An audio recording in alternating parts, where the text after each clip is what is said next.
श्रीमन्नारायण नारायण हरि हरि ओम। श्रीमन्नारायण नारायण हरि हरि ओम। श्रीमन्नारायण नारायण हरि हरि ओम। तब भगवान जो है उनके सामने श्री रामचंद्र जी प्रकट हो गए। शंकर भगवान के सामने कल बताया था, तो उन्होंने उनकी बात मान ली, बोले ठीक है। तब उनके सामने उसी समय कह कर के भगवान श्री राम अंतर्ध्यान हो गए और उनकी मूर्ति अपने हृदय में धारण कर लिया। उसी समय सप्त ऋषि भगवान शंकर के दर्शन के लिए आए। तो शंकर भगवान ने सप्त ऋषियों को कहा कि आप लोग जाकर के पार्वती की जरा परीक्षा लो। तो पार्वती जी नारद जी के वचन को अपने हृदय में धारण कर लिया था। अब माता से कह के गई थी, अरे तप बल रचई प्रपंच विधाता, हे तप बल विष्णु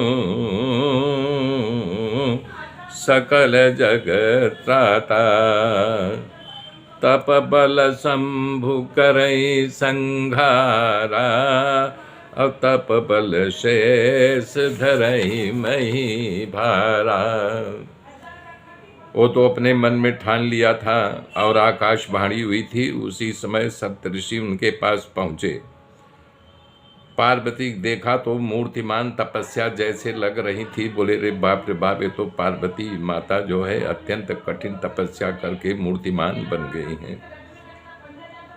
तब उन्होंने पूछा कि तुम किसकी आराधना कर रही हो और क्या चाहिए तुमको, अपना सही सही रहस्य मुझे बताओ। पार्वती जी ने कहा, कहते हुए मन में बड़ा संकोच हो रहा है, लेकिन आप लोग यहाँ आए हैं तो बिना कहे मैं कह भी नहीं, रह भी नहीं सकती। मैं बिना पंख का उड़ना चाहती हूँ, पानी में दीवार खड़ी करना चाहती हूँ। हठ मेरे अंदर घुस गया है। किसी के मन में कुछ, किसी के मन में कुछ घुस जाता है तो उसी में मन लगा रहता है। जो कामना पूरी नहीं होती तो उसी को वो घूम फिर के उसी में फंसा रहता है। ऐसे मेरे अंदर हठ घुस गया है। ये देखिए मुनि लोग, हमारा विवेक, मैं शंकर भगवान को अपना भरतार यानी अपना पति बनाना चाह रही हूँ। पार्वती जी के बताए, जब से नारद जी मुझे कह गए हैं तब से मैं उनको ही अपना पति परमेश्वर के रूप में देखने लगी हूँ। इतना सुनते ही सप्तऋषि हंसने लगे। बोले बताओ, नारद जी बहुत सारे लोगों घर के उजाड़ दिया है। वो तो जैसे यानी कि बिना घर द्वार का इधर से उधर भटकते रहते हैं। न कोई घर है, न द्वार है, न कोई पत्नी, न बच्चा है। उनको क्या लेना देना। उनकी जो जो बात माना है, जिसको जिसको ने उपदेश दिया है, घर का मुख भी नहीं देखा है। चित्रकेतु घर के पास हिरण्यकश्यप उनकी बात मान लिए, सब का सब उन्होंने विनाश कर दिया। जो जो उनकी सिखावन को मानता है, घर द्वार छोड़ करके भीख मांगने के लिए तैयार हो जाता है। हाँ, खाली उनका चिन्ह सज्जनता का है, लेकिन वो बड़े कपटी हैं। घर में आग लगा देते हैं, आग लगा के चल देते हैं।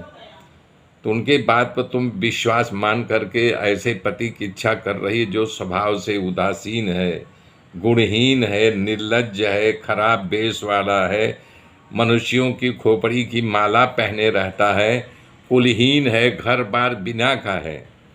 तो बताओ ऐसे पति को तुम क्या यानी कि वो अपना पति बना रहे। नागों का माला अपने गले में लपेटे रहता है, नर मुंडों की माला जो चिता जलती है, नर मनुष्यों की खोपड़ी अपने गले में लटकाया रहता है। ऐसे वर को तुम क्यों पाने की इच्छा कर रही हो। नारद ठग हैं, वो ठग के देश में आ करके तुम ऐसा क्यों यानी कि